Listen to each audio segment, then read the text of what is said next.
Joining us now is Jonny von Wolfstrom, the director of the Pearl of Africa.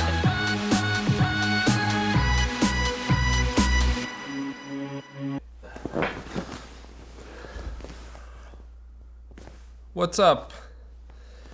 Audio okay? Let me know. I think it should be. I think the stream, I upped the resolution or the bitrate a little bit, so hopefully that doesn't make it slower than it should be. Audio okay? I know there's a delay, so I have to wait for somebody to answer. I'll just start by answering the first question and then I'll notice somebody. Yes, it's good. Okay, perfect. So, Noman Hussein. He actually left his number, so I'll call him instead. But then let's take this one while I get the number up and everything. I want to... No, that was the one. Okay, Nadia. Alicia McKinn asks, in your opinion, would you say it's absolutely necessary to go study at a renowned filmmaking or art school in order to do well later on in your filmmaking career? Absolutely not, is the short answer. There's so many people that drop out of any school, like Steve Jobs dropped out, I guess Zuckerberg dropped out. They're not filmmakers, but I'm sure there's a ton of filmmakers that did the same. I think it's more important to have a vision and to have an idea of what you want to do, or at least you don't have to know exactly what you want to do, but you know that you don't want to do something. So for instance, you don't want to go the traditional route that everybody else does. Knowing that gives you an upper hand in terms of figuring your shit out and to become a unique filmmaker. So I think that's more important than going to a school that's renowned for, creating talent. What you do get in a school like that is contacts, and that's something that is probably one of the most important things in any business, is the contacts. So if you don't have a good network and all that, it can definitely be worthwhile going to a place like a film school to get that.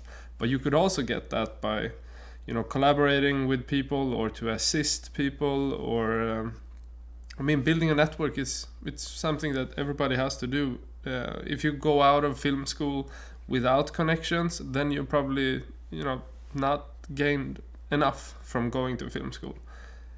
What you do get is friends that will go on and do things that you can collaborate with, and hopefully some of them will make it.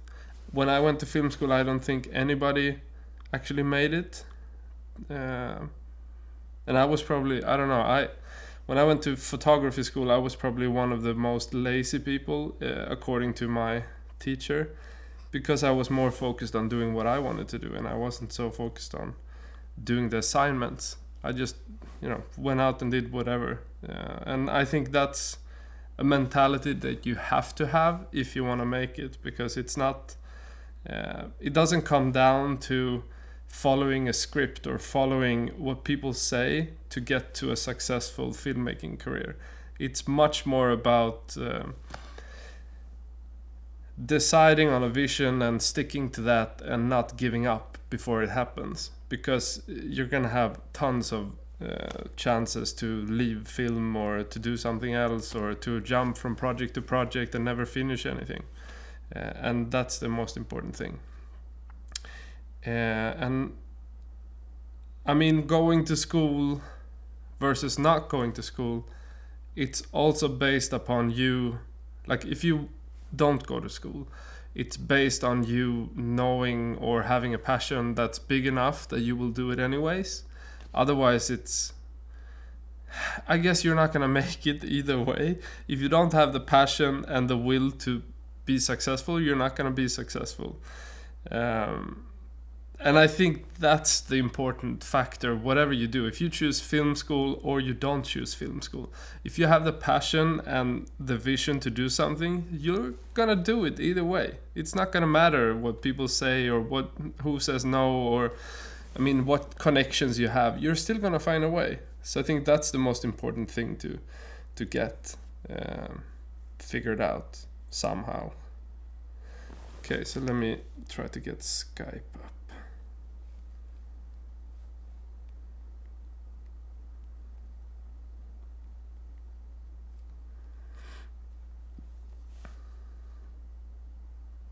And then I also think going to school, it's actually a way to not have to take responsibility.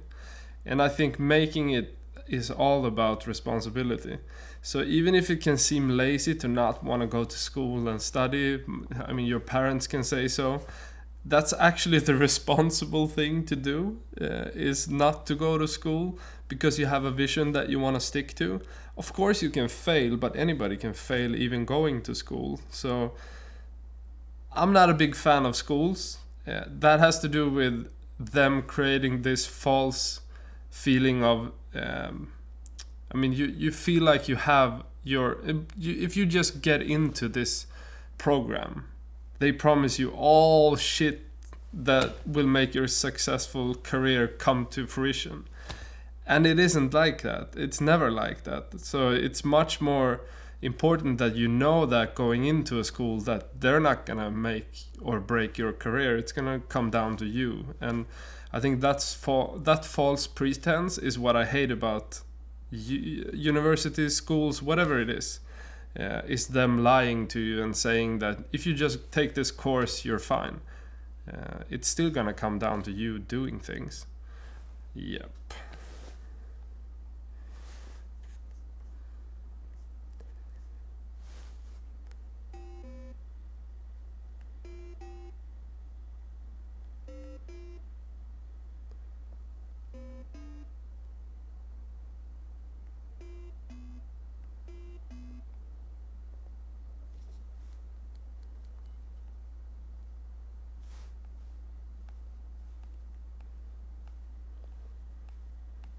What? My screen is broke. Okay, now it works. Hello, is it Noman? It's Jonny. Yeah. Is it Noman? Hello. Hello? Yeah, it's Naman speaking. It's Jonny from Wallström, Creative North. From where are you speaking? Sweden, Creative North. What's your question for me? Oh, yeah. Yeah, I was concerned that how can you like start making a living by doing photography, and how do you convince your family to like know that this is a viable thing to do? Yeah. That was my like primary concern. And what's their stance on it now? Like, where are they at? When you say you want to do filmmaking, what do they say? Well, they are like, do you understand that it is a very complex business to be in, and it's very risky and stuff like that. So my family stands that way, that they want us very secure and like a very close-in future. But on the other hand, I don't like like jobs and stuff, and I really want to do whatever I want to do with my life. Like photography and filmmaking is all I want to do. Yeah, and are you fine with are you fine with going against what they think, or where are you at with that then? Yeah, pardon me, I did not get that. Our voice is coming off. I mean, if you yourself, are you fine with going against their wishes? Well, I'm not exactly. I want to be true. I want to convince them, but that if that's not a very probable thing, then it will be fine, because in the end, I think they'll be happy to see me happy. Yeah, because I think that's what it comes down to, is like you explaining that, okay, so you know, you have this passion for something, and if you have that, then that's the most important thing, I think, to follow that passion until you know, either fail or you succeed, but what usually happens is that you find some path within that. I mean, a lot of musicians, for instance, who was doing their music career, eventually some of them that didn't make it as artists, they find their way onto a label or some way they work with music still, and they still think it's fun. So I think it's about convincing them there can be much more. Yeah, but even though I would not be a very big or something, but still I can do something, and I will be happy in doing that. Yeah, exactly. Because everybody is not gonna be, you know, Steven Spielberg or something like that, and I think that's what they probably need to understand, that you can do so much within film or whatever it is, that it's always better to find, you know, your place in photography then. That is, where do you see yourself then? What do you want to do, everything now, or where are you at? I really want to do like first started. I want to like make some films and like do photography, get some gigs, and start like making some money, because like if I don't do that, then I think that will be a very concerning thing for my family and stuff, because they would be concerned that my guy is just sitting out and he's like not doing anything. But I guess that later I want to like rise to levels like of people like Peter McKinnon and even bigger like Tom Ford and people like that.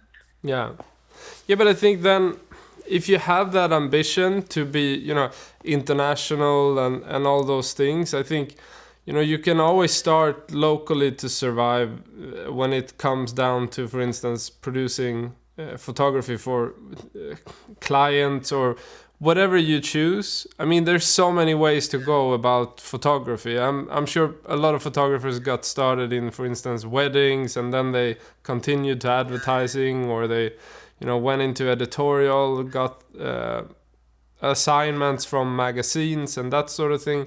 There's a lot of ways to do it, but I mean, it comes down to, as you say, finding a place that's, you know, you're financially secure enough to take chances, basically.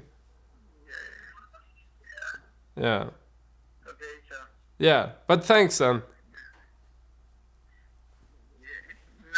that's all. All right, so take care. Okay, thank you. Yeah, bye-bye. It was really helpful for me. All right, cool. And really good talking to you. Yeah, enjoy talking to you too. So, take care. Bye-bye. This phone. I can't...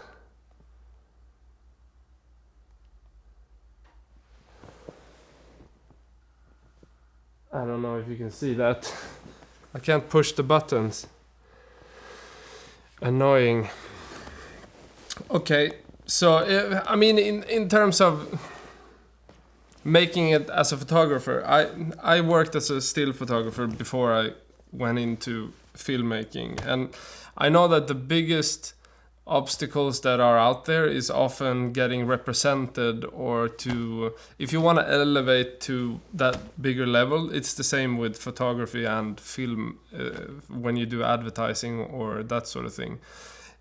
A lot has to do with getting representation somehow, so getting repped by an agency or a management or something like that, because then you will get bigger clients. The other way to do it is probably what, for instance, McKinnon is doing on his side, that building a YouTube brand that's big enough for him to get asked to do projects. I don't think he's on, you know, the level of the big advertising photographers or anything. He's far away from that in terms of money and that sort of thing, but he's still super successful at, you know, whatever level he's doing his stuff at. But he also has other incomes, just like Chase Jarvis has incomes from all certain places, and then, you know, his photography elevates because he has a secured balance in his life. And I think to get to that stage where you get represented, it's where I'm at too with advertising, for instance. I've been represented for, I guess, this year maybe, and I want to get represented in more countries now next year. And what we do then is try to build a portfolio with a lot of work that can then be used to get the right meetings with the right people and then get represented internationally. And I think you have to do that as a photographer too if you want to go to that level. And if you know that you want to be on that level, working with the biggest brands, the biggest magazines, then you need to set a plan for, you know, getting there. And maybe the first step is to get like local work and that sort of thing. And then eventually you gradually build your portfolio and then you pitch to these people. But it's hard to do that without a really strong portfolio. So I wouldn't do it too early. I would focus on getting a strong portfolio, and when you get represented, nobody will want to represent you if you're not making money yet. So probably the right time to do it is when you make a lot of money. You don't need somebody to represent you, but it will make it easier for you to organize, and it will make more bigger projects maybe come in. So it's not a way to go when you're starting out, but it's a goal if you want to do it long term, for instance. Okay, so let me see. Where was I? Here. Okay, when you shoot a documentary, this is Matt Chase is asking, when you shoot a documentary, are you primarily working as a one-man band, or do you have a crew? If it's the latter, what roles do you designate to your crew? Director, DP, sound, gaffer, PA.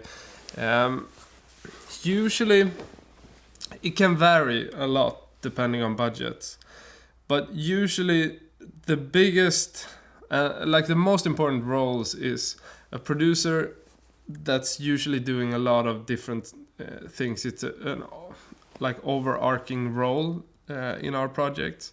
So it's the pre-production, doing everything there, working with the production assistant to make sure that things go on smoothly in terms of planning, the pre-production meetings where you pretty much set what you're going to do on location, making all the schedules, all those things. And that's a role that follows through most of our projects. Or it's split up that we have one maybe more executive producer, and then we have one that is more of a production part of it, that's doing all the pre-production and then production, but then leaves the project. That's one of the most important things. Usually that's Andre that does that type of role. And then I usually direct and DP. And sometimes, most of the time, I do the sound also. And that's not something that I like to do, but sometimes I've been forced to do it so that we can do more travel days and all those things. We've had to prioritize, to get less people going, and that's been a way to do it. And sometimes we don't have sound at all because we only do, for instance, no audio recording. Everything is maybe visual, and then we do voiceover and sound design in the post-production. That's very common. And then gaffer also, always, if I can, I always have that. That's one of the key roles, especially since I DP and direct. I wouldn't be able to DP if I didn't have an assistant that does, everything in terms of setting up the lights and all those things. It would be too much to handle, and also have client people in front of the camera. It's a lot to do just doing two roles. Now DPing is something that I've done for so long that I don't have to work and fight to understand what I'm doing. But there's always technical aspects of doing it. So, the Ronin might not work, or the sound is terrible in this location, so you need to come up with a different place to shoot visually because it didn't work. Or there's so much things to do. So trying to balancing director and DP, it's a fight every time, because I like it because I can keep the style and all those things. But it's also something that I'm maybe moving towards not doing long term. I might get a DP and just direct. And then of course production assistant, a couple depending on the stages. We have some that does the research phase or the pre-production. Then we have some during production, and then I guess afterwards the post-production we don't have much people left. We have an editor that helps. I often edit, but then we have like versions and we have all those things that is done by a different editor. Sometimes you use a separate editor when I can't edit. Usually I do the grading. Sometimes we use a post-production facility to do the grading. Often we do the sound mixing externally, which is basically I do the sound design when I edit. So I have a draft of the sound design. Then I give it to the sound mixing facility. They make that look or sound even better. And then that kind of evolves into something that is crisp in the end. That's the ideal situation. Sometimes I sound mix too. So it depends on the budget, because I can do like a full production as a one-man band, but I don't want to. So as much as I can, I avoid it, because the project becomes much better if we can hire other people to do stuff. So it all depends on what type of project it is. For instance, if you saw a project on our Instagram, which is a Saab short documentary, it's like the 5th post, like 5 posts ago. There's this short doc. That was me and Andre only that did that, together with one from the agency that was going with us. So basically that was a short doc. I don't know, let me see how long it is. She's the farm girl. I actually don't know. I'm the motorhead. We have horses, chicken, This one. cats, and the happiest dog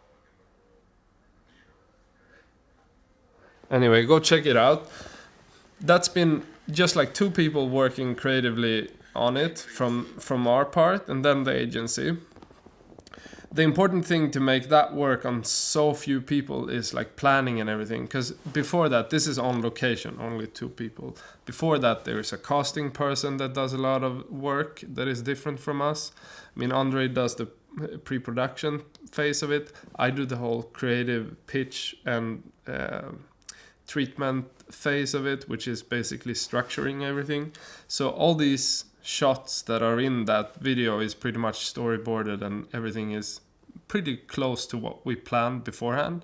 And then there's a little bit leverage of making things on the fly, but there is always a solid pre-planned script for everything, even though it's documentary.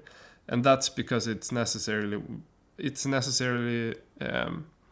to make it on few people and short amount of time. It's super important to have all that planned, but also to get your client to sign off and all that. Yeah. Okay, next question. Billy asks, "Hey Jonny, how did you go about developing your own color grading style? Sorry if you talked about this before. I feel like you have, but I can't seem to find it again." Yeah, I guess in a way, I think because I've graded so much material, like I started grading, I guess, random stuff, but I think because I used to edit my own photographs, I got interested in, that whole phase of editing a photo. I wasn't so interested in, for instance, Photoshop. I learned it, I know it so deeply, just like I do with After Effects, but I don't like using them. I like to just shoot stuff and then edit, for instance, colors and moods and that sort of thing I love. But when it comes down to doing retouch and all that stuff, I try to stay away from it, because I think it's just standing in the way of me finishing stuff.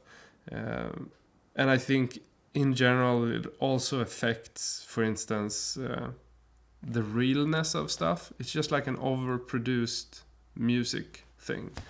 Like you hear a record and you just like, why didn't you just do a piano in your voice, or why didn't you just make it more simple? That's the thing that I like. I don't like over saturated looks, for instance, and I don't like over contrasty looks. I just like it to be this really, really subtle type of thing. Like the feeling that I'm going for is often the tiniest details. Like this is something that I learned also as a still photographer, working in a darkroom, that the shadow areas. Like we talked so much and we developed so much around having coverage within the dark area, so having exposure there that is, you know, details.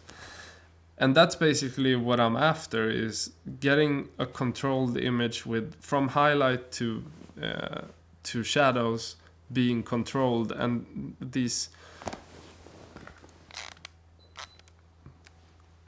too noisy. And to have all the details be super controlled and focused around just like a feel of it not being so, like if you watch it, it's not gonna supposed to be, you know, anything that makes you, oh, that's so graded or that's so overly graded or something like that. It's just supposed to be subtle, but then also visually strong, or it's gonna be a look that is a style, basically. That's what I've been going for. And I guess I started developing that as a still photographer because it's much easier. And then when I started shooting on DSLRs, I started working out a way to make my DSLRs look the same as my stills from the DSLRs. They never did because of dynamic range. But I always had that mission of like understanding how can I fake that look to make it look like film, because I had shot on film for so long. And then eventually, you know, when there started to come out these filters, when you can see like the film look really clearly, you can see what makes film, like film stock, special. When you shoot analog cameras, you see, for instance, that it's a lot of the desaturated, it's a lot of the graininess, and it's a lot of the, for instance, colors, tints in some way that makes the film stock. And that's always what I've been interested in, because it creates this feeling of a look that's consistent. And I love the way that the Blackmagic cameras create a look out of the camera. A lot of the early Leica vlog stuff that I've done is shot on the Blackmagic cameras, and I really love that style that you can get out of the Blackmagic cameras. I don't think it's as easy to get it out of the C300 because it has a different look. It's a more saturated look where it has more colors, it looks more natural. But I kind of prefer the desaturated one, and you have to kind of recreate that with a different camera. And it's often evolving. Like I have one look now, when I look back on stuff, there's a different, it's always like a fluid change in it, but I guess it's always similar.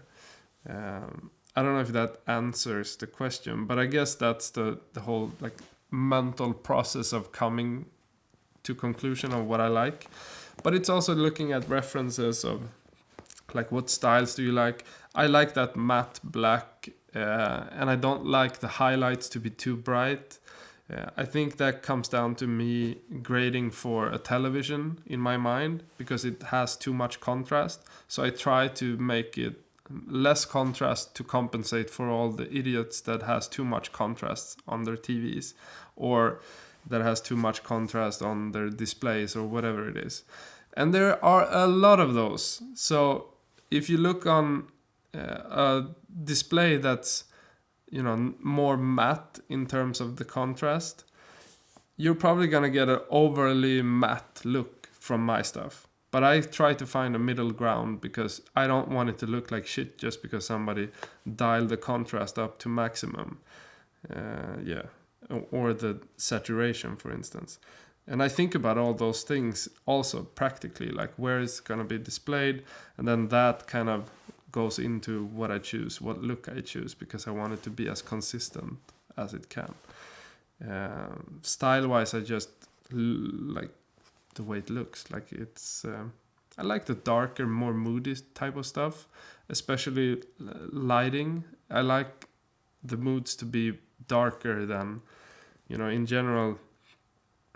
It's nicer to have, this is lit pretty traditional with everything, but if you would just take away, now you wouldn't take away this one maybe, but let's just do it for the sake of it. straight away you get more of a mood because you have a light over here, and if you would just make that stronger and not have this traditional fill light or key light, I guess in my opinion this would be more of a fill light if I could choose, just because this look is more pleasing to me because it sets a mood. I guess that's more down to lighting, but lighting has to do with grading has to do with lighting. It comes down to those things. Yes. Okay, so where was I? Here we go. Dark Horse. Jonny, Merry Christmas and very best to you and your family. Thank you. Merry Christmas. It's so close. I'm actually going to be at my parents' or my mom on Sunday in Sandviken. And then I am going to Bollnäs. Nobody from Bollnäs? Where my wife is from. And we're gonna have, snow, I hope. We have so little snow here, it's depressing. Okay, so cripples. Ever shot random shit without any story and have no idea what to do with it? Yeah, all the time. I just document. I mean, ever since I started, especially this, my mind is set on documenting everything I can first, and then I'll figure it out, how to use it. Sometimes, of course, I have an idea for stuff. Like, for instance, for the tutorial stuff, I have to have an idea of what I'm shooting, because otherwise it wouldn't make sense and it would be so much material to edit. But in terms of, for instance, if we go to Faroe Islands like we did, we don't have... we have ideas of how we're going to use it, and we have, a thought of how it's going to be implemented in different forms. Like maybe there will be a mood video, and maybe there will be an advertising themed video, and those things we have. But other than that, we just figure out that it's more interesting to watch documentary scenes with us.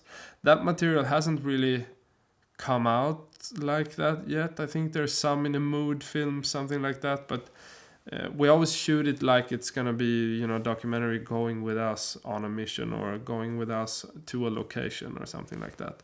Just like the stuff we did with Mumbo, for instance, which is in Lake District in the UK. We knew that we wanted to create a series about being a YouTuber with him, talking to him and having a conversation. We didn't know anything else other than that we were gonna go to the Lake District and we had a tent. That's all we knew. So then we, make the rest on the fly and figure it out. And I'm so used to that, so it kind of comes natural. But I think having a start and a finish line is what makes it easier. So having, okay, we're going to the Lake District and we're gonna hang out with Mumbo, and then we're gonna go back to Sweden.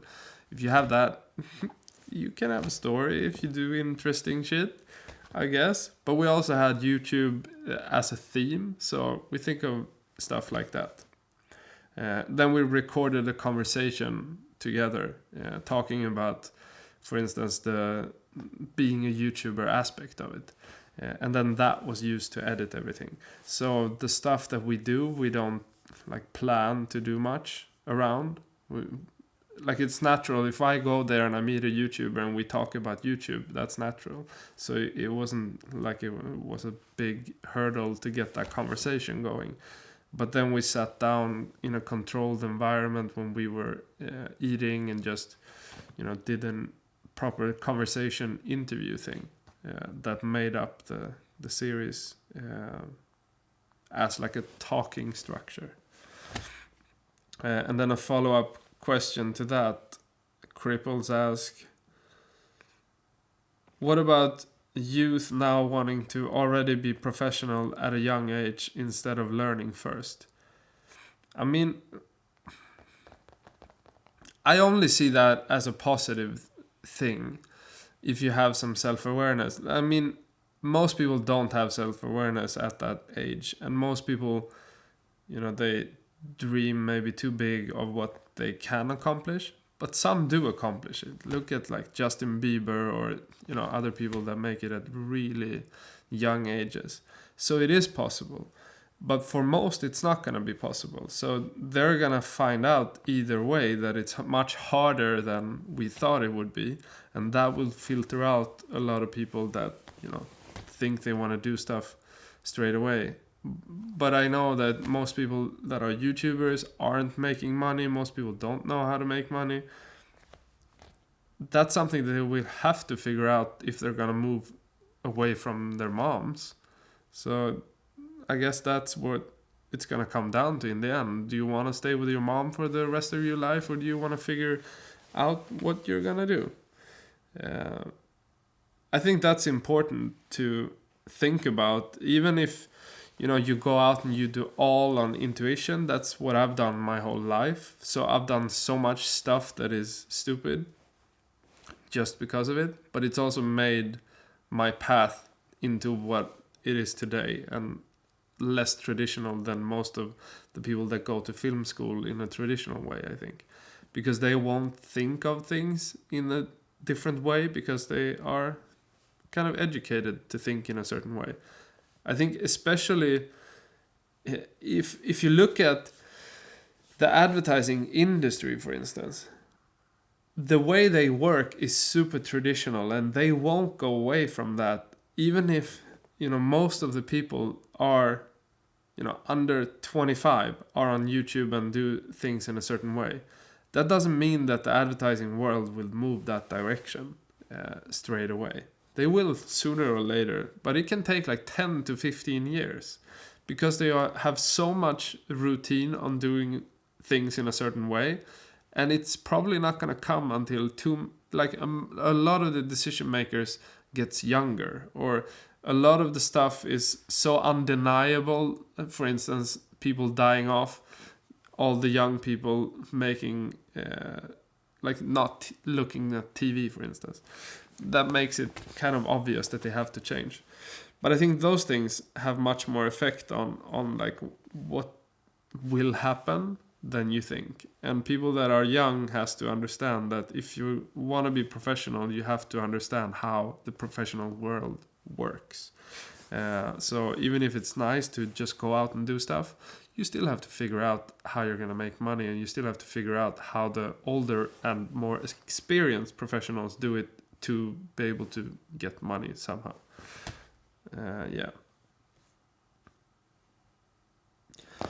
Okay, Dinan asks, I'm planning on making a short doc series, a visual portrait for artists, creatives who are in my age group, 17 to 20-ish, because we don't have a young creative community in India. So any tips for me?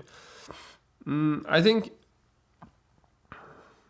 a good way of doing a stuff like this is probably just like trying to think about like distribution in the face of getting the idea here. Because if you want to do visual portraits of artists and creatives, don't just think. It's easy to think about your friends, for instance, and then it's easy to also think about like people that are possible for you to get. But you should really think about like how can you get more known people that can make it more shareable and that can make stuff pop because you have the right people in it. That's really important, I think, because most people that just start these type of things, they think about it in a really artistic way, but they rarely think about it in like, how are people gonna watch it? Is it gonna be 200 or 5 people who are gonna watch it, or 5 million? And you don't have to have 5 million, but I think that you have only stuff to gain by working in a way that tries to get the distribution right in the selection of the people. And that doesn't mean that you have to choose like stupid people that are the people that you don't support just to get shared. No, but you have to think about how do you get people that are the right type of people, that has the right type of audience. It doesn't mean that they have to have social media following. It means that they have to have a name that triggers people to go watch their video. And there's also an aspect of it, like, what do you want to do with it? Do you want just people to see how good you are, or what's your ambition with it? Like, if you want to get work off it, who do you want to contact you because of it? What style do you want it to have? Do you want to get work off it? What style should it then have? Those things are really important to think about. And I think one way that these projects that are about artists and creatives, it's a really good way to get to know people and to network. So take the opportunity to kind of maybe make a pilot version of it that looks really good and that is really strong. And then try to get names off of that pilot and try to use this as a way to network instead of just seeing it as, you know, a series about artists and creatives. Yeah.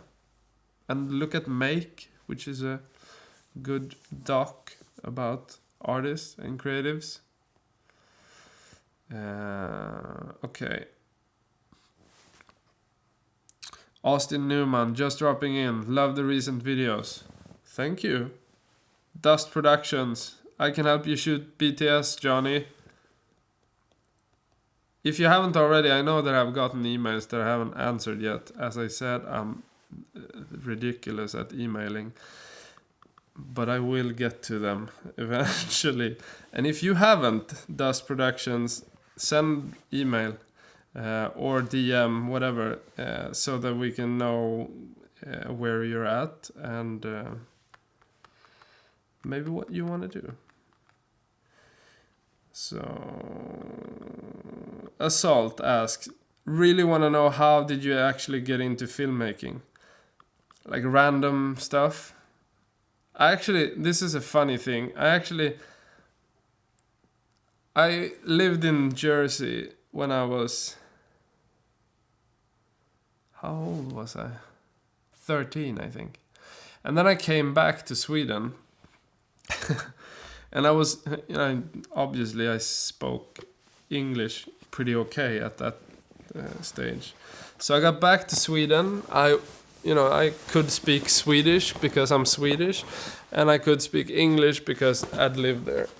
So then I get back to Sweden, and because I didn't want to learn German, because that's a really boring language. But anyway, so it's a really boring language to learn. So I was just like, I don't want to get, like, I had to read up on 1 year. And I was just like, no, never gonna happen. So then I was put in this help class for everybody that was like, it was only criminals and people that couldn't pretty much read or write English or Swedish. So fluent in Swedish and English, I was put in that class. Really amazing job, Sweden. Go. And like, it was totally mayhem. Like it was the worst kind of, if you watched Gangsters in Paradise, that's pretty much what it was. And I mean the class teacher and everything, it was insane, that whole thing. But anyway, they gave us a VHS camera. One of the assistants that worked in that class, he tried to get, you know, everybody that couldn't sit still, like everybody had ADHD pretty much, so nobody could sit still. And then he came up with the idea that people would make films, so we went out and we made VHS films, and that's pretty much where it started for me to get like an interest in filmmaking. And that's some random shit. Like, I did never think that I would make films, but I think that kind of tailored an interest in films. And then, you know, I had a lot of film interest, and I watched a lot of films, and I had that passion for films for a long time without thinking that I would make films.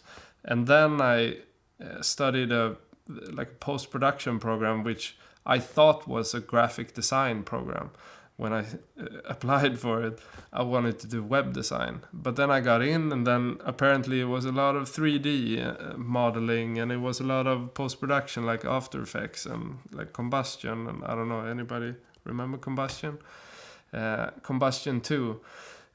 And then that kind of tailored an interest in film. So I was studying this university program in digital post-production, and this was when most people that did digital did DV, so it was really shitty digital. I guess 28 Days Later was a film that came out during this time with the DVX 100. Amazing camera, love that camera, the most cinematic DV camera ever. Anyway, that kind of tailored an interest into filmmaking, so I stopped going to all, like, there was so much computer courses in like Unix and like programming, and I got really bored with that, so I threw all those courses out, and I only picked the film courses, like film music, film script writing, all those things. And then so I never graduated that thing. Like, I should have graduated and got a bachelor's degree. I never did. I dropped out. But I picked those courses instead, and then I dropped out, and then I went to a photography course after that and thought I wanted to do photography. Did photography for a while, and then I got back into filmmaking. And yeah, have been making that since.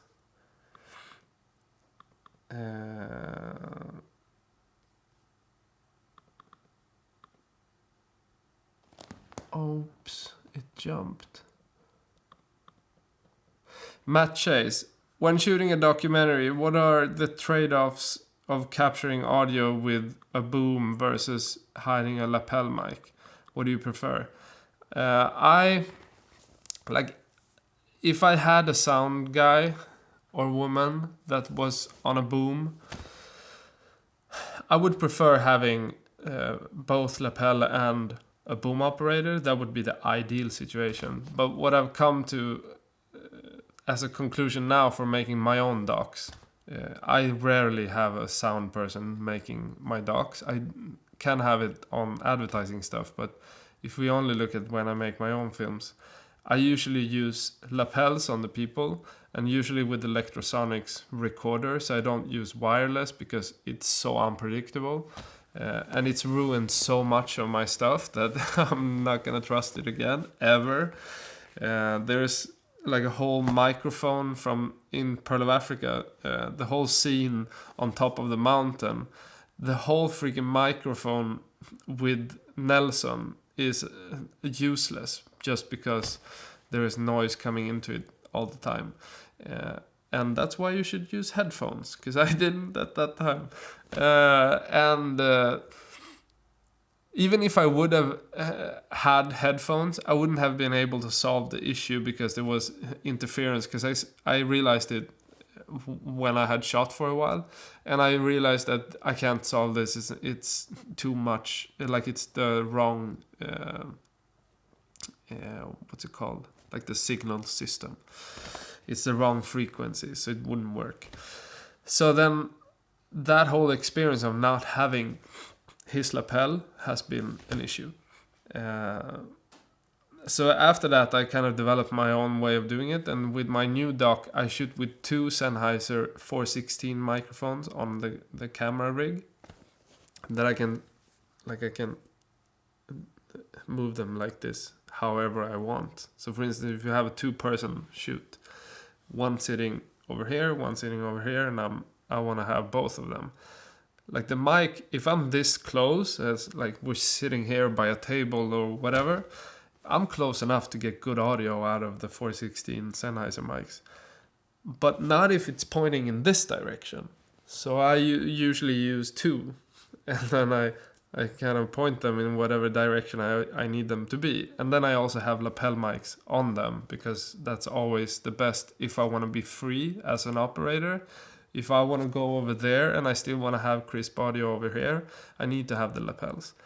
And that kind of works for me, but for other people, I think they want to have the boom. I think that having a boom kind of affects your shots too. Like, you're forced to shoot in a certain way. But if you have a good boom operator, they're really good at, moving out of the way of the camera. Yeah. Okay, SF asks, which Nordic country would you recommend to travel to? Norway. Go. Norway is the best country. It's a shitty country, I think, as a government. Shitty as hell. But because they have this baby America mentality, which is... It's not good long term for Norway, I think. But either way, it's the most beautiful country in Scandinavia by far. And it has everything you can imagine in terms of being outdoors. And yeah, I love Norway. I think they should get their shit together and not drill for oil everywhere. But that's a whole other question.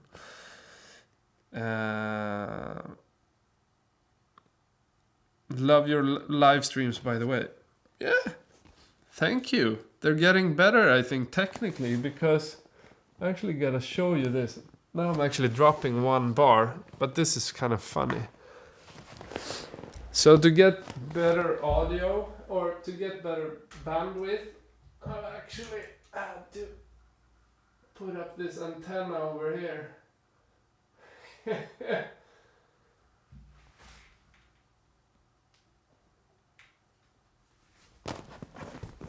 Because the 4G wasn't good enough. So, it's getting better, I think. Okay. Good enough.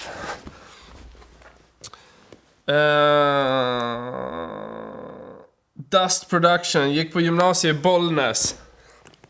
Bollnäs, that's where I'm going for Christmas.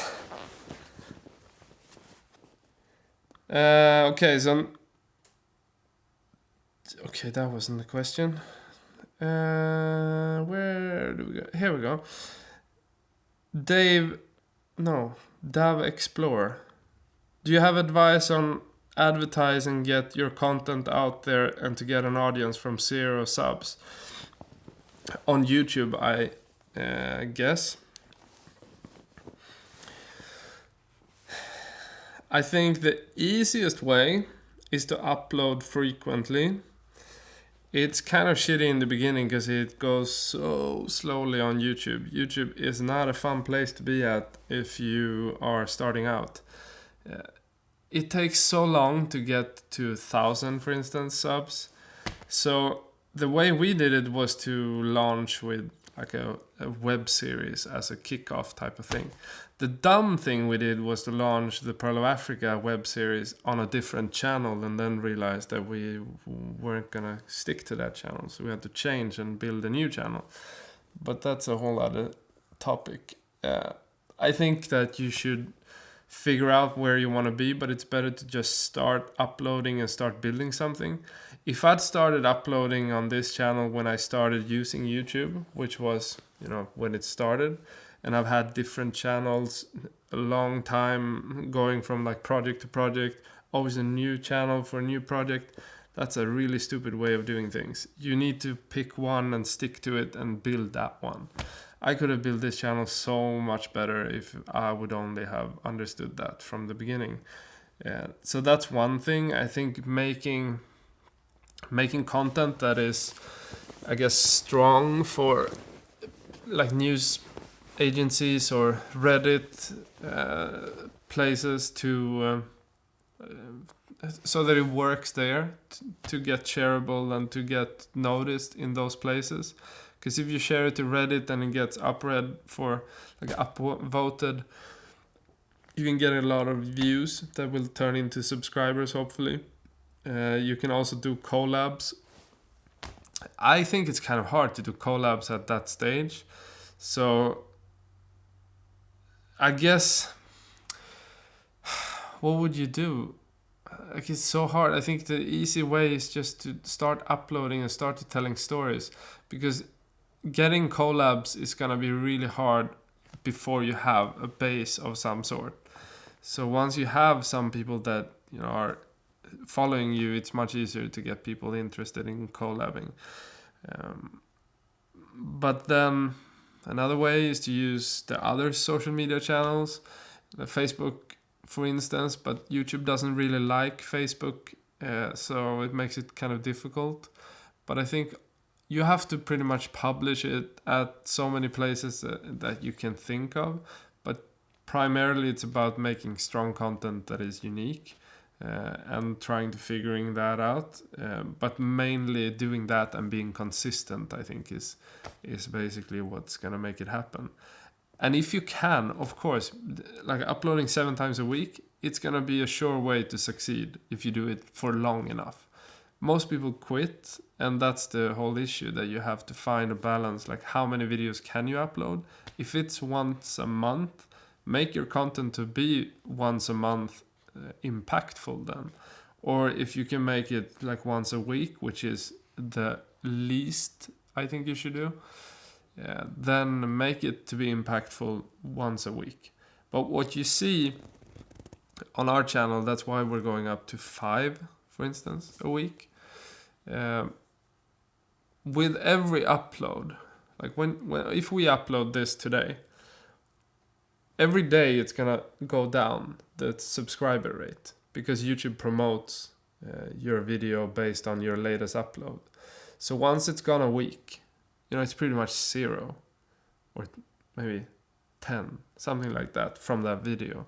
So what you need to think about is every upload is going to keep this subscriber rate up high for a long period of time. And it's undeniable that that's the only way to succeed on YouTube, pretty much, if you don't do the viral type of videos. But then also, one key factor to every channel that blows up is one viral video that kicks things off. You need 1 or more viral videos, because that's gonna make you grow on a faster pace. And then once that happens, you need to think about all the videos that are, for instance, let's say you have a grading video and it pops. Then you should make grading videos. As soon as you see that popping, you should make grading videos that then can be linked via the metadata and all those things, and the keywording and playlists and all that, so that they can be gathered together, so that once one pops, the other ones gets recommended, and your whole channel grows.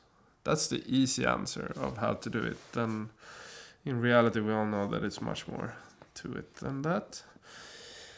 So Alyssa Sherry, can I just say you are really hot and I feel super attracted to you? Thank you. Thank you so much. That's really nice of you. I guess that wasn't a question, but you can say that. That's nice.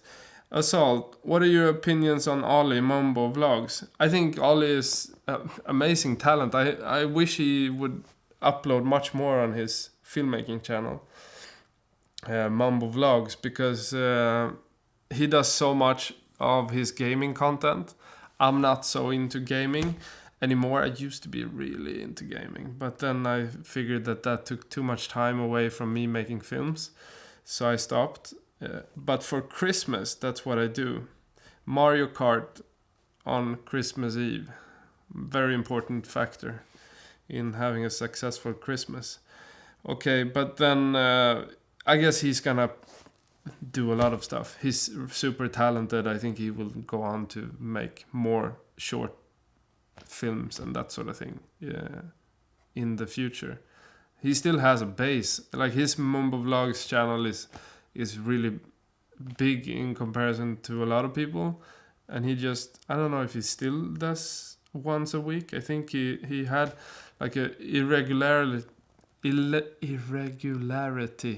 in his upload frequency for a while, and now I think he's back to once a week. But I think he's amazing guy. We had fun. If you want to check those videos out with Ollie, it's from the Lake District. How to become a YouTuber. Okay, Dark Horse. Oh no, this is not a question. Okay.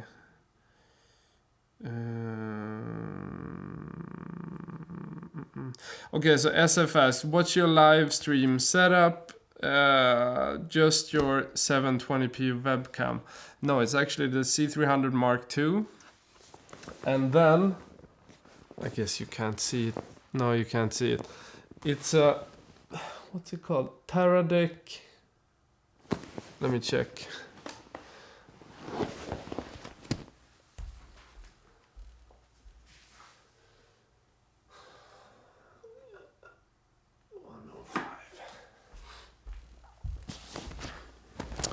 Yeah.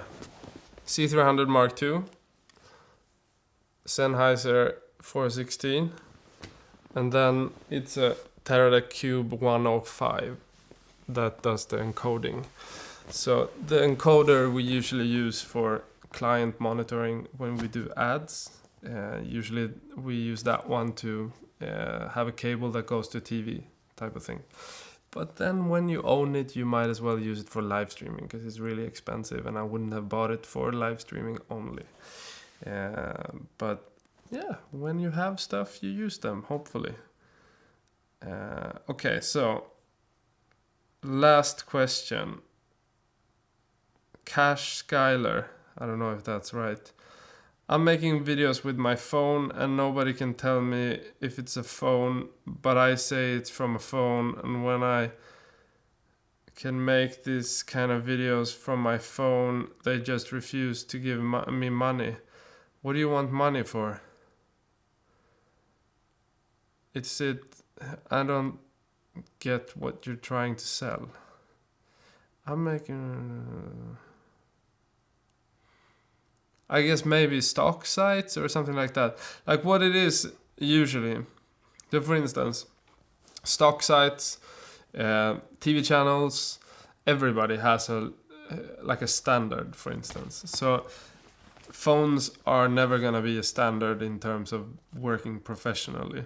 It's always going to be a problem because of resolution. It's always going to be hard to sell that. Or it's almost going to be impossible to sell that. But, I mean, it's evolving. These are getting better and better. I never take pics with this one. Barely. Maybe once, twice a year.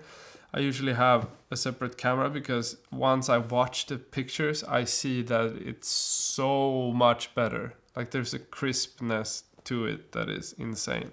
And of course, if you watch a picture on a display like this, it might not be so visible. But you have to think about them watching it on a display or watching it on a big billboard or those type of things. And even if you say that it's, people can't see that it's a phone, I can see if things are HD or if they are 4K or if it's a Red camera or an Alexa or if it's, a DSLR. And I can also see, because I'm so used to grading and hiding those things, I can also see like what the difference is in resolution and in dynamic range. It's getting harder and harder to see. For instance, the GH5, you can get away with so much more than you could with the DSLR before. Now that's a mirrorless, I know, but still, same. And I think even though you might see it as an end result, people that are, for instance, at an agency or somebody that is buying, for instance, stock media, they really want, if they could and they wish, they want all stuff to be shot on Red or Alexa because it has a resolution and a dynamic range and a lowest quality standard that is so high that they can use it with a lot of different stuff because they're trying to match it to other stuff that is shot on those types of cameras. In like our world, it's easy to get away with the C300 Mark II, for instance, but we use it because we have audio capabilities. You can't do that on Red because it has a fan that's too noisy, and I mean an Alexa would work, but it's so expensive. So when you think that your material might be good enough on an iPhone, it's probably not in their context. And if you make an advertising project that is only camera based, you probably do that as a gimmick, or you do that as something to get, for instance, your way of working. If that's what you want to do, work with Samsung or iPhone, because they probably want that type of filmmaker. But you're gonna be limited in terms of who you can work for, because a lot of people has like maybe false pretenses, but They have a way of thinking about things that it's not going to be possible to remove their thought of Red or Alexa being the best. It's not going to happen. It's just like, all the people that thought the film was the only thing for years and years and years, and there's not going to come anything to compete with it. That's the same type of discussions. Like phones, eventually, maybe they will be a viable way of filming things, but still today, like it's so limited. It's so complicated to get the same shots with this camera than it is with my C300. And it's the same with the GH5, which is a really good camera. It's much harder to get as good picture out of that one than the C300 Mark II. And with an Alexa, even harder to compete with that. And it's just fact. So it kind of depends on what you want to do. If it is like mobile phones that you're strongly, wanting to work with forever and ever or for now, you should go that route, and you should only do that and market yourself as that. But you're going to have to understand that most people won't work with you because of that too. That doesn't mean that you can't do it. It just makes, your world much smaller in terms of getting jobs or selling stuff. And with stock sites, or for instance, Netflix has cameras that are rated as these cameras are the ones that we work with. We don't work with any other cameras. That is the C300 Mark II, I think, is the lowest on that list, like the lowest price range on that list. They won't accept the C100, I think, for instance. And the reason they do that is because they want to distribute all their stuff in 4K, HDR even, to the whole world. They want to have that, in all their media library. That's what they want to have as the lowest standard, because they want to have that offering to everybody, because they want to be forward thinking that this is what it's going to be like in X amount of years. And that's the whole issue that you're facing, that people aren't thinking of today. They're thinking of tomorrow and like 10 years from now. It's the same with stock sites. They don't want to have lower quality, because when I go to stock sites, I get bummed out if I don't get like ProRes files in HD at least. So if I can't get that, then I probably want to pick something else instead of that. And they think of those things too, because it has to match to the other stuff. Okay, that's it. Thank you for watching today. There's some question we didn't get to. We're gonna save them and hopefully get to them next week. Let me just see, because there was some questions from next week that I didn't remember to answer. Let me see if there's something. How much planning goes into filming a mini doc? Not so much on the channel. I'm gonna answer these quickly. What's the best way to get financing for a film? I'm making a video on that one, so stay. Do you have something new to show, like a rough cut from the African series? I can actually get that, I guess. I don't know how, but I'm gonna figure that out, because I do have that. We have the whole series pretty much done. Okay, so that's it. So next week, tune in. Thank you for watching.